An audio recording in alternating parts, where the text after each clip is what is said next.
Ini saya cerita sesuai bidang saya. Nanti yang di notaris atau di kehakiman atau apa saja bisa mengkiaskan, atau orang tua atau apa. Data itu membingungkan. Makanya dulu di antara cerita yang disebut Quran antara Nabi Dawud sama Nabi Sulaiman. Nabi Dawud itu orang soleh.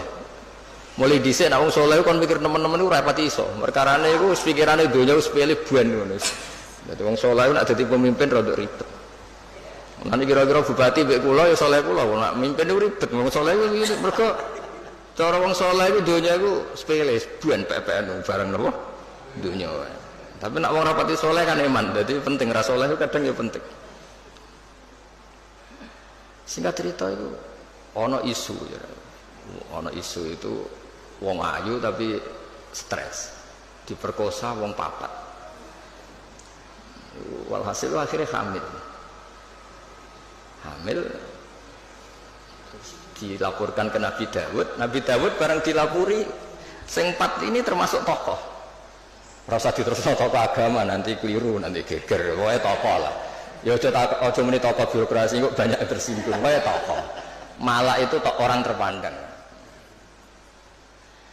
Singkat cerita Nabi Dawud dilapuri paling dihamili anjing. Yang 4 orang itu bilang gitu. Nabi Dawud ya namanya orang soleh ya. Daripada mengkasuskan orang yang enggak kasus, diam aja. Setelah keputusan itu kelar, Nabi Sulaiman masih umur 13 tahun di situ. Kalau saya hakimnya, maka akan saya putuskan tidak seperti yang diputuskan bapak saya. Padahal Sulaiman itu bin Dawud. Terus kata Nabi Dawud, ya sudah kamu gelar pengadilan lagi, kamu hakimnya. Jadi dulu itu biasa anak sama bapak beda itu biasa. Kalau urusan ilmu biasa. Kalau sekarang ada anak beda gegernya itu biasa tuh. Kalau masalah ilmu, saya lagi masalah ilmu, bukan masalah harta, bukan masalah kekuasaan. Akhirnya Nabi Sulaiman, dan ini menjadi ilmu yang sekarang ditiru para intel, para kasat reskrim, para itu. Nabi Sulaiman akhirnya tanya sama 4 tokoh ini. 4 orang gitu aja, nggak usah tokoh ribet. Tapi sebenarnya tagnya itu tokoh. Dipanggil satu-satu. Yang merkosa itu anjingnya warnanya apa? Hitam katanya. Dah kamu ke sana. Yang kedua ditanya, warnanya apa? Merah. Padahal 4 orang itu ketika di depan Nabi Dawud, 4-4-nya bersaksi bahwa itu diperkosa anjing. Semuanya menyaksikan. Nabi Dawud memutuskan ya sudah anjing gitu. Nabi Dawud nggak mau ribet. Berarti sudah merah, hitam, putih. Tidak tahu yang keempat jawab apa nggak ada anjing. Pokoknya 4 ini warnanya beda-beda. Setelah satu-satu terus dikonfrontasi bareng. Kamu tadi bilang apa? Hitam. Kamu tadi bilang apa? Merah. Kamu tadi bilang apa? Putih. Katanya menyaksikan bareng. Kenapa anjingnya jadi beda-beda? Berarti kamu bersekongkol bohong ya? Wah, akhirnya ngaku kalau keempat ini yang tadi yang merkosa. Jadi apa ya?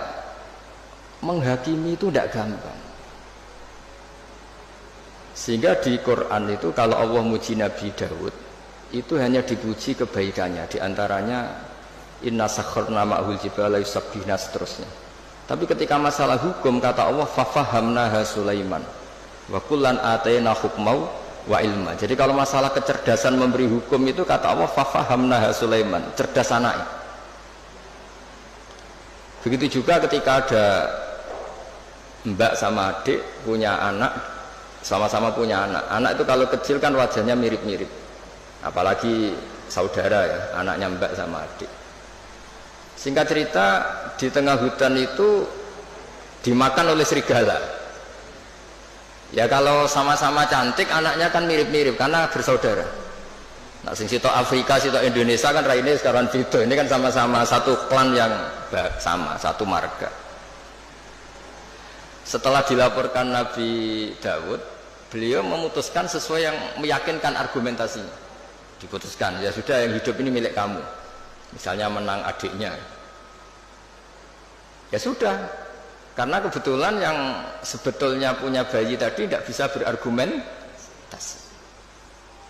Akhirnya Nabi Sulaiman ya sama, kalau saya hakimnya tidak saya putuskan seperti itu. Ya Nabi Dawud ya fair, silahkan gelar apa pengadilan lagi digelar. Kata Nabi Sulaiman, ambilkan sapeso, daripada dua bersaudara ini bersengketa, bayinya dipotong dua ya, dibagi katanya. Ini yang mbaknya ini yang tadi kalah itu langsung spontan, itu tidak bayi saya, silahkan dikasihkan adik saya. Sing adiknya tenang saja. Terus adiknya ditanya, kenapa kamu tenang saja ya? Kalau adiknya harus dibagi. Akhirnya dimenangkan mbaknya. Pikirannya Nabi Sulaiman, membiarkan bayi dipotong dua itu tidak naluri seorang ibu. Mesti jadi kira bener. Sing mbaknya karena ingin bayi ini nggak dipotong sampai rela dikasihkan orang lain. Sementing bayi saya hidup. Ini naluri seorang ibu. Nah, ini kepintaran Sulaiman. Jadi dia memanfaatkan psikologi untuk memutuskan siapa yang. Sebetulnya di notaris, di kehakiman bisa pakai teori itu. Ono wong kok oleh ngajokno permohonan wis bulat terus. Sajane wis alamat wis. Karena kata Nabi itu semua riwayat mengatakan al-haqqu sahlun, kebenaran itu nyaman.